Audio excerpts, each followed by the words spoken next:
Baik, selamat pagi. Perkenalkan, nama saya Maria Sevelinci Allen dengan NIM 1903030031, kelas A semester 3, Prodi Sosiologi, Fakultas Ilmu Sosial dan Ilmu Politik, Universitas Nusa Cendana. Pada video kali ini, untuk memenuhi tugas ujian akhir semester saya di mata kuliah Teori Sosiologi Modern, yaitu untuk membahas beberapa topik bahasan. Ada 6 topik bahasan yang akan dibahas, yaitu yang pertama, paradigma teori sosiologi, yang kedua, teori kritis, yang ketiga, teori postmodern, yang keempat, teori wacana, yang kelima, teori media, yang keenam, teori postkolonial, dan yang ketujuh adalah teori poststrukturalis. Yang pertama yang akan kita bahas adalah paradigma teori sosiologi. Paradigma sosiologi merupakan cara pandang dalam melihat persoalan atau fenomena sosial. Istilah paradigma awal mulanya diperkenalkan oleh Thomas Kuhn pada tahun 1961 dalam karyanya yaitu The Structure of Scientific Revolution. Secara sederhana di sini paradigma juga bisa dipahami sebagai cara pandang ilmuwan dalam melihat suatu persoalan. Konsep paradigma sebenarnya dipopulerkan dalam sosiologi oleh Robert Frederick pada tahun 1970 melalui karyanya Sociology of Sociology. George Ritzer pada tahun 1992 menulis paradigma dalam sosiologi dalam bukunya Sociology of Multiple Kinds. Di sini George Ritzer menulis 3 paradigma sosiologi, yaitu paradigma fakta sosial, paradigma definisi sosial, dan juga paradigma perilaku sosial. Yang pertama adalah paradigma fakta sosial. Paradigma fakta sosial yaitu cara pandang yang meletakkan fakta sosial sebagai sesuatu yang nyata ada di luar individu, di luar self, dan juga di luar subjek. Yang kedua, paradigma definisi sosial yaitu cara pandangnya menekankan bahwa realitas sosial bersifat subjektif.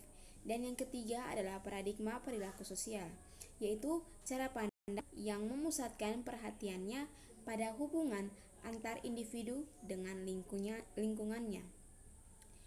Di sini garis besar paradigma fakta sosial yaitu terbagi menjadi 2, yaitu struktur sosial dicontohkan sebagai kelas dan strata sosial, dan yang kedua adalah institusi sosial dicontohkan dengan nilai, norma, dan posisi sosial. Dan juga teori yang termasuk dalam paradigma fakta sosial yaitu teori fungsionalisme struktural, teori konflik, dan juga teori sistem. Yang kedua, definisi sosial bercirikan adanya interaksi dengan norma sehingga menimbulkan makna dan perilaku yang kontinu. Di sini teori yang termaksud di dalamnya yaitu teori tindakan, interaksionisme simbolik, dan juga teori fenomenologi. Yang ketiga, paradigma perilaku sosial lebih mengarahkan pendekatannya pada psikologi, di mana Skinner mencoba menerjemahkan prinsip psikologi aliran behaviorisme ke dalam sosiologi. Dan teori yang termaksud dalam paradigma ini adalah teori behavioral sosiologi dan exchange teori. Yang kedua adalah teori kritis. Teori kritis diklarifikasikan sebagai teori sosial yang artinya teori kritis bersifat multidisiplin dan merupakan bagian dari tradisi keilmuan tertentu.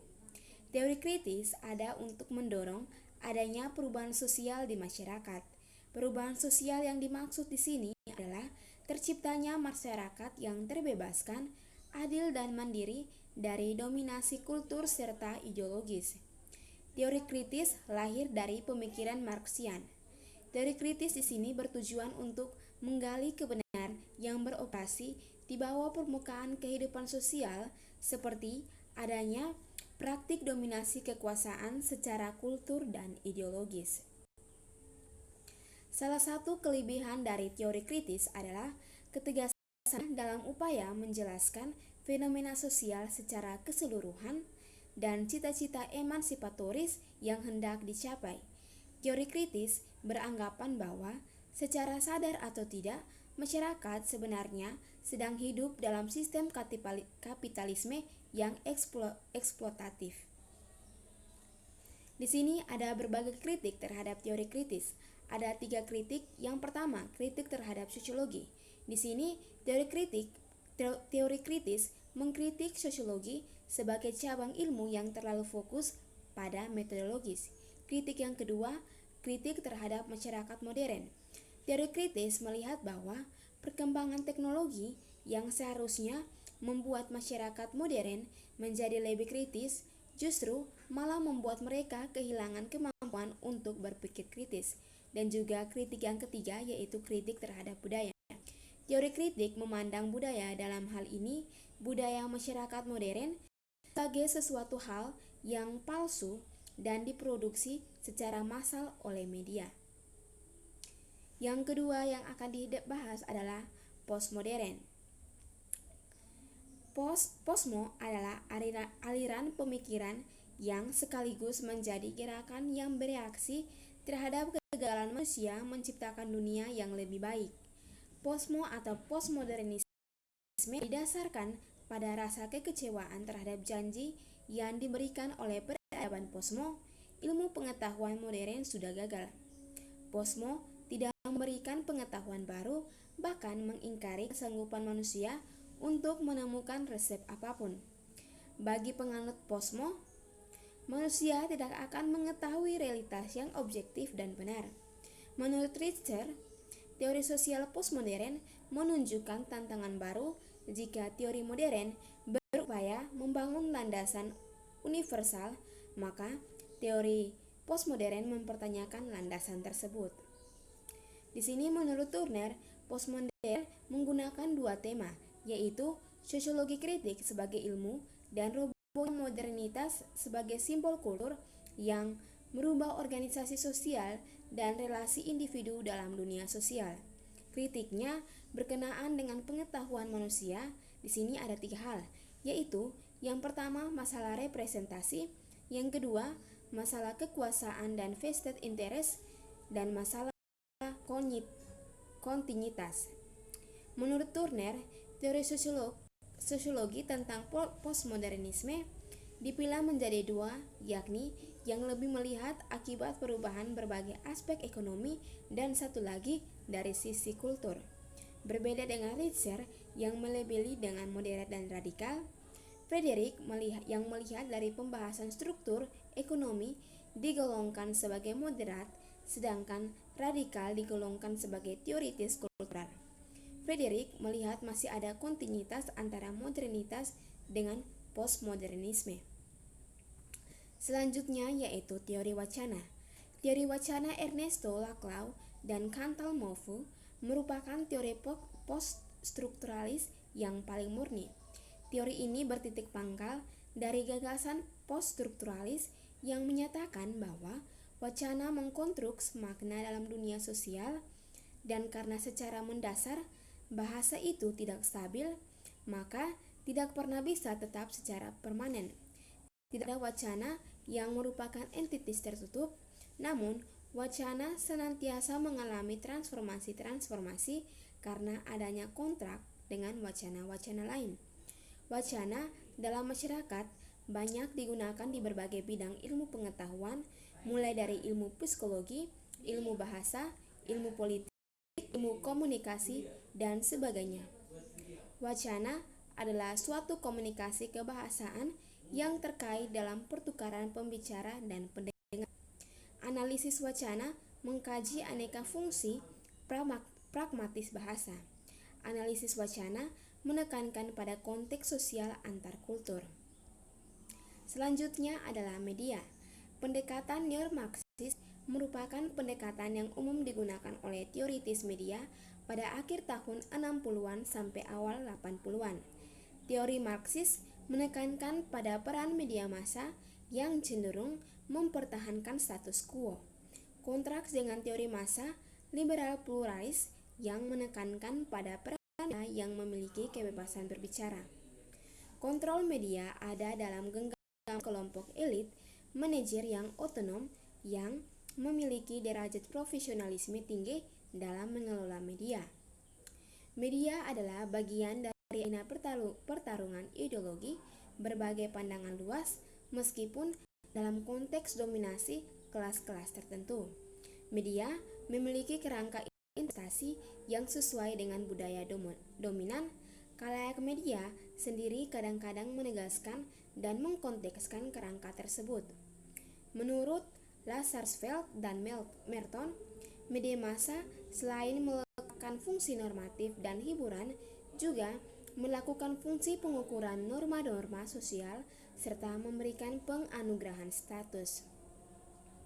Selanjutnya adalah postkolonial.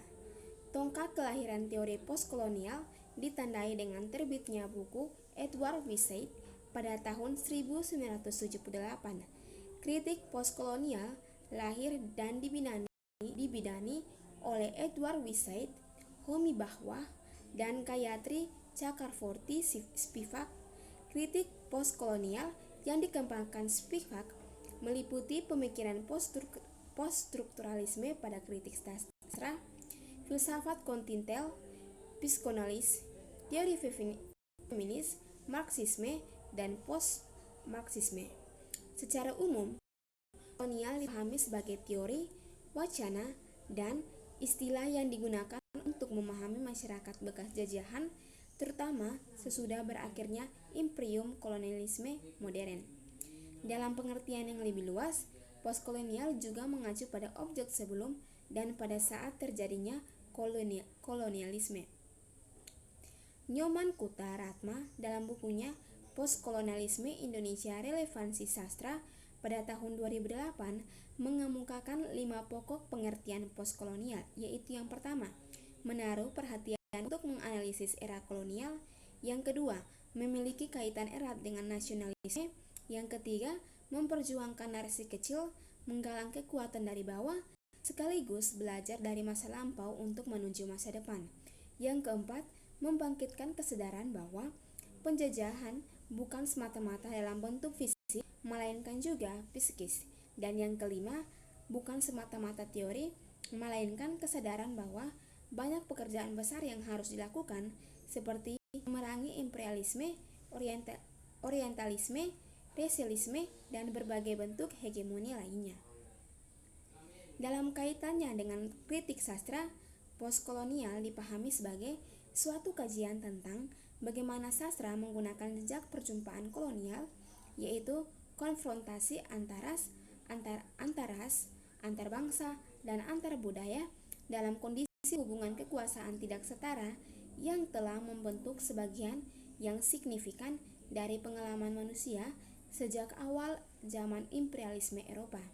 Jadi, menurut Day dan Foucault, kritik postkolonial adalah strategi membaca sastra yang mempertimbangkan kolonialisme dan dampaknya dalam teks sastra, posisi, atau suara pengamat berkaitan dengan isu tersebut. Berdasarkan pemahaman tersebut, sesungguhnya kritik postkolonial adalah suatu jaringan sastra atau rekam jejak kolonialisme. Selanjutnya yang paling terakhir yang akan dibahas yaitu teori poststrukturalis. Strukturalisme merupakan praktik signifikansi yang membangun makna sebagai hasil struktur atau regularitas yang dapat diperkirakan dan berada di luar diri individu. Bersifat anti-humanis karena mengesampingkan agen manusia dari inti penyelidikannya. Fenomena hanya memiliki makna ketika dikaitkan dengan struktur sistematis yang sumbernya bukan terletak pada individu. Pemahaman strukturalis terhadap kebudayaan memusatkan perhatian pada sistem relasi struktur yang mendasarinya. Strukturalisme memusatkan perhatian pada struktur, namun tidak sepenuhnya sama dengan struktur yang menjadi sasaran perhatian teori fungsionalisme struktural. Strukturalisme lebih memusatkan perhatian pada struktur linguistik. Strukturalisme muncul di tahun 1960-an berbasis karya Ferdinand de Saussure yang diorientasikan untuk memahami struktur-struktur yang mendasari bahasa. Basis teorinya berasal dari linguistik.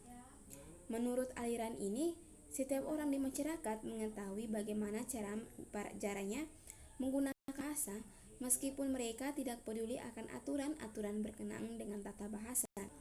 Strukturalisme didasarkan pada kepercayaan bahwa objek budaya itu seperti literatur, seni, dan arsitektur harus dipahami dalam konteks-konteks yang lebih besar di mana mereka berada dan berkembang. Tujuan yang ingin dicapai adalah untuk mengemukakan prinsip-prinsip universal dari pikiran manusia yang menjadi dasar karakter budaya dan kebiasaan-kebiasaan yang dilakukan manusia. Teori wacana menjelaskan terbentuknya sebuah pernyataan atau kalimat. Kalimat dapat tunduk dengan sejumlah aturan gramatika pada yang membuat kalimat. Aturan kebahasaan menjadi milik bersama, bukan individu. Menurut pemahaman teori wacana, motivasi dan niat manusia dapat ditentukan dengan bahasa yang dikenalnya. Teori wacana sangat strukturalis dan fatalis. Teori wacana menjadi aktual dalam filsafat kontemporer dengan strukturalisme yang berpendapat bergantung pada pendengar, pembicara, dan referensinya. Bergantung pada struktur bahasa, yang dimaksud struktur hubungan elemen yang membentuk kesatuan otonom yang tertutup. Fungsi wacana merupakan praktik sosial yang membentuk dunia sosial. Konsep praktik sosial memandang tindakan dari sudut pandang ganda. Di satu sisi, tindakan itu bersifat konkret, individu, dan sifatnya terikat. Namun di sisi lain, tindakan-tindakan juga terlambangkan dan terikat sosial, dan karena itu muncul kecenderungan ke arah pola-pola regularitas. Baik, sekian hasil presentasi saya mengenai ketujuh hal tersebut. Mohon maaf sebelumnya jika dalam penyampaian ada kata-kata yang salah diucapkan, mohon dimaafkan. Semoga video saya ini bermanfaat. Mohon di like video ini dan juga di share. Terima kasih.